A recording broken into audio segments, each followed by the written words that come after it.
আসসালামু আলাইকুম। আসুন আজকে চেক করে দেখি বাংলাদেশের টপ ইউটিউবার কারা। চলুন আমরা সোশ্যাল ব্লেড থেকে দেখে নিই কার ইনকাম কত, কে কত র্যাঙ্কে আছে। আসলে কি গোটা ওয়ার্ল্ডের ভিতরে এ ডাবল প্লাস অনেকেই আছে, কিন্তু বাংলাদেশে এ প্লাস কেউই নেই, এ প্লাস কারো নেই। একজন এ, টোটাল 26 জন হচ্ছে এ মাইনাস, আর বাকিগুলো যেগুলো আছে 100-র ভিতরে সবগুলো হচ্ছে বি প্লাস গ্রেড এ।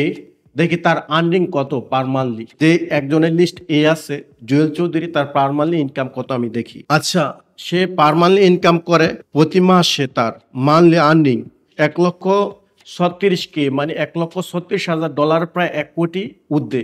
1,30,00,000 থেকে শুরু করে এখন হচ্ছে 2 মিলিয়ন, $20,00,000 এর অ্যাভারেজ। আমি যদি এখানে মাঝামাঝি অবস্থায় ধরুন 1 মিলিয়ন ধরলাম, 1 million income, $1 million income, $1 million যদি ইনকাম হয়, $1,000 কত? 1,00,000 টাকা। তাহলে $10,00,000 10 কোটি। তো অ্যাভারেজে যদি মিড রেঞ্জও থাকে, সে 10 কোটি টাকা অ্যাভারেজে কামায়। যদি $1 মিলিয়ন যদি হয়, তাহলে তার 10 কোটি টাকা ইনকাম। তার মানে 1,36,00,000 থেকে শুরু করে সে কিন্তু 20 কোটি টাকার ঊর্ধ্বে ইনকাম আছে তার। 1,36,00,000 থেকে শুরু করে 20 কোটি টাকার ঊর্ধ্বে ইনকাম আছে।